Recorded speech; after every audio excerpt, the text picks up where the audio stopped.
Alright, so aspheric, that's the next one. So aspheric is a tricky one.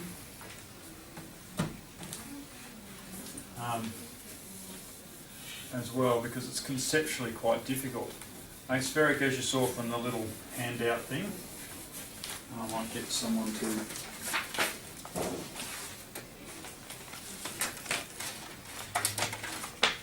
so let's do a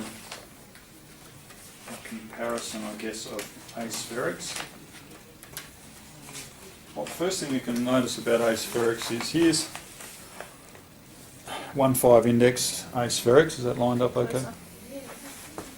So aspherics, and what you'll sort of notice is there's not actually a huge difference. It makes the lens flatter in aspheric on the right, spherical on the left. It makes the lenses certainly a lot flatter and won't stick out of the frame quite as much, which does help the cosmetic appearance. Does make it quite the front when you're saying flatter? Yeah, so in the front of the lens will be flatter. That's right. So it will tend to sit, closer in and not as bowed forward. And so aspheric does make a bit of a difference there. But you can see relatively in the minus there, it doesn't make a huge difference to the thinness. In the plus, visually you can see it makes a much more noticeable difference. So one of the first things for a higher plus that we would try and move them towards in a stock lens is an aspheric. Now in reality, we've done a lot of work on single vision lenses. Single vision lenses are reading glasses often, and then most other things, and some distance glasses in minus for short-sighted, but the rest of them, obviously we're moving into bifocals or progressive or extended focus, so they're not exactly the whole of our lenses, but they make up 30 or 40% of the lenses all the time. But you can see how aspheric, even without changing the index, just by making still 1.5 in both, but making aspheric, at this time aspheric's on the left, non-aspherics on the right, you can see it does make a significant distance to the cosmetic appearance in that. So cosmetic appearance, as far as how much bowed forward and how thick it looks, those are the same power lenses, +6, +5, +4. You can sort of see it does make a difference. So a +3, even a +3, which is not that high a lens, but once we start moving down to the lower powers, it probably doesn't make as much of a difference. Okay? Especially when you think that often the edge is going to be cut off a little bit in the frame. Okay? However, you start combining, here we have, we'll move up to a 1.6. You can see, again, here we are in aspherics. Aspheric on the right, spherical on the left. Again, we've gone out to about from -1 to -8 here. And you can see it certainly flattens the lens and does give it a slightly better cosmetic appearance. But it's not a dramatic improvement for the cosmetics, and it's certainly not a dramatic improvement for the edge thickness. We're talking, at the extremes on -8. What are we talking? 10.4 to 9.6 millimeters. It's not a big difference in the thickness, but it does look a little bit better like that. Again, in the plus, so this is combining a 1.6 index with the thing. You can see how much it makes it a lot thinner.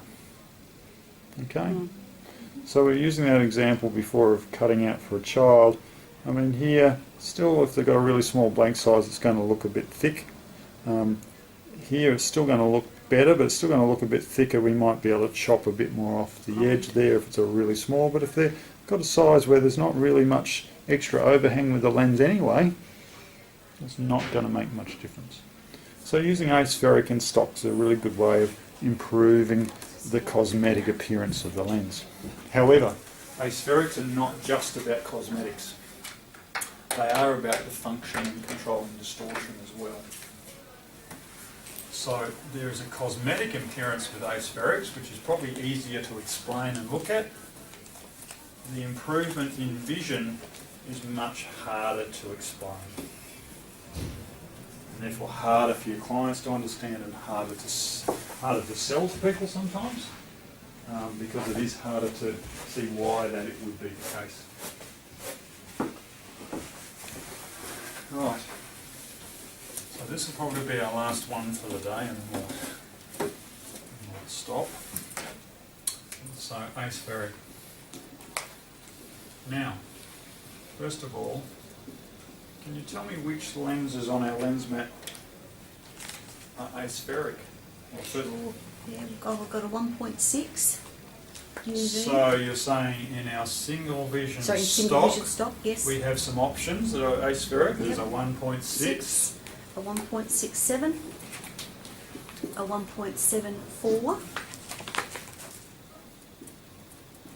and that appears to be it in your single vision. I think there might be another option in our. Yeah, there might be, Yeah. but I'm sure. No, it might not Okay. be. Can't But see that's it. and there is a. I think we even do have a 1.5 aspheric from Hoyer called a Nulux, which I think we might have used an example of, but we don't tend to use it very often because it's not on the lens because it doesn't make a perceivable difference in that sort of index. Usually, if we're going to try and get an aspheric, we're going to move up into these anyway. Because as we saw, the combination of the two things is actually much more powerful. All right, so where else do we have aspherics? Okay.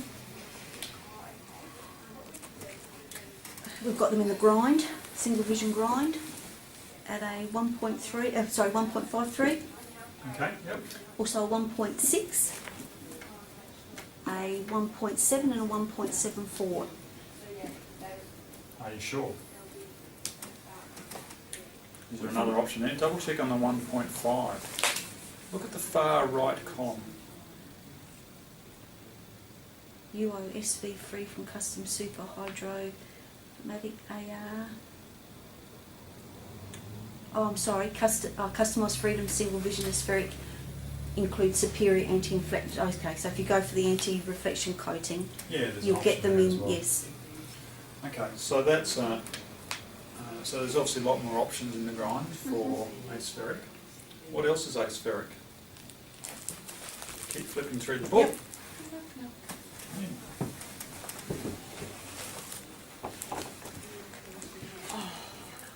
No, I'm right, thanks. That's wonderful. Thank you very much.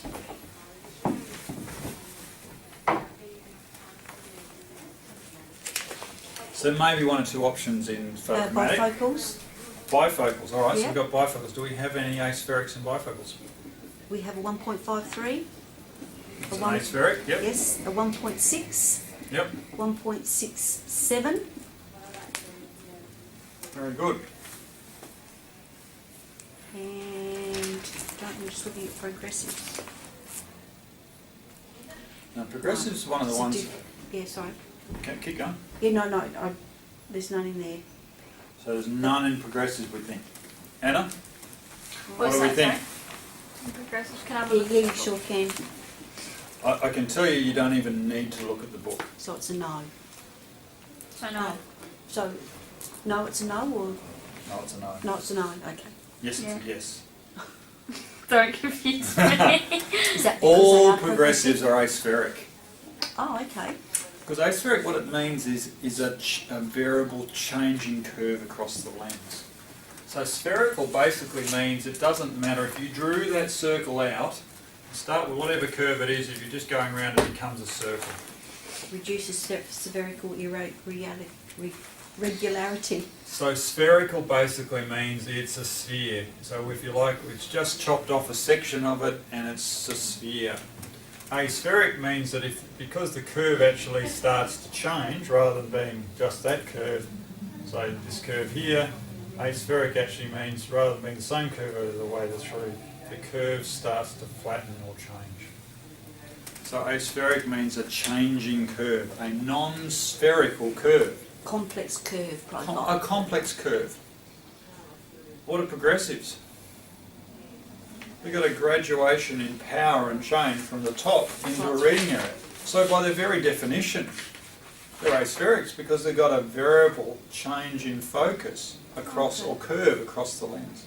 So all progressives are aspheric.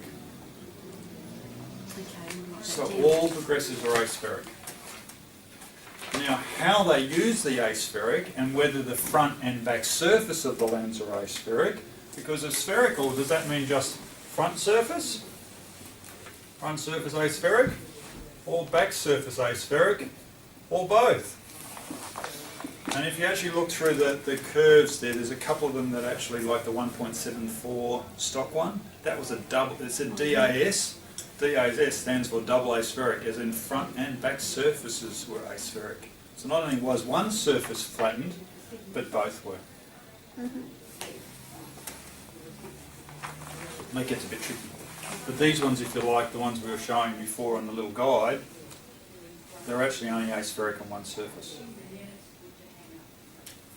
Okay, as in one of the curves just starts to flatten and change, but not on both sides. So obviously if they do that on both sides, it's more technology again, and that's the way it is. And now some of our progressives are aspheric on one surface only, but most, in fact, all the progressives that we're starting to use are aspheric on one, and nearly a lot of them now are aspheric on both.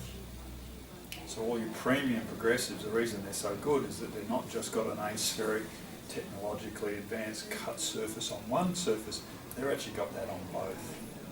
And by having it on both means it gives much more freedom for the designers with their clever algorithms and all the rest of it to try and work out how to maximise the viewing areas and minimise compromise. Okay. So that's a bit of a trick. All progressives are aspheric by their very nature. So how they're aspheric, But or not what, necessarily both sides. not necessarily both sides, and not necessarily in the same way. But part of their design features is the clever ways that they make those multiple changes in curves, make those aspheric curves, non-spherical curves, or variable different curves across the lens.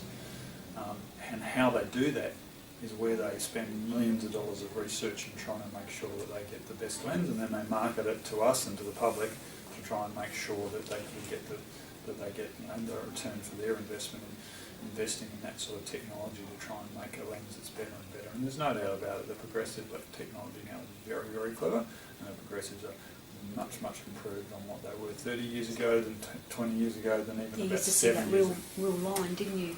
Well, the Once. bifocal had the line, but yeah, so I think a lot of bifocals obviously spherical, but there are some that are aspheric, which means they're using a bit like the grind where they've got an aspheric, but they've got the aspheric typically in the top part, and then they may just have a bifocal extra bit in the bottom. So bifocals may be spherical or non-spherical, or aspheric. And so there are lots of options in our single vision stock, and it's good to use some of those. But what do we need to do with the fitting of an aspheric that's different? Oh, so you're asking us? Yep. And there is something on your dispensing checklist. It says Drop something 3 about millimetres. drop 3 millimetres. The technical answer is you drop 1 millimetre for every 3 degrees of panto, depending on which supplier's guide you read. Okay, so do we know about pantascopic tilt yet? No. Probably don't. Pantascopic tilt is for a person's face shape.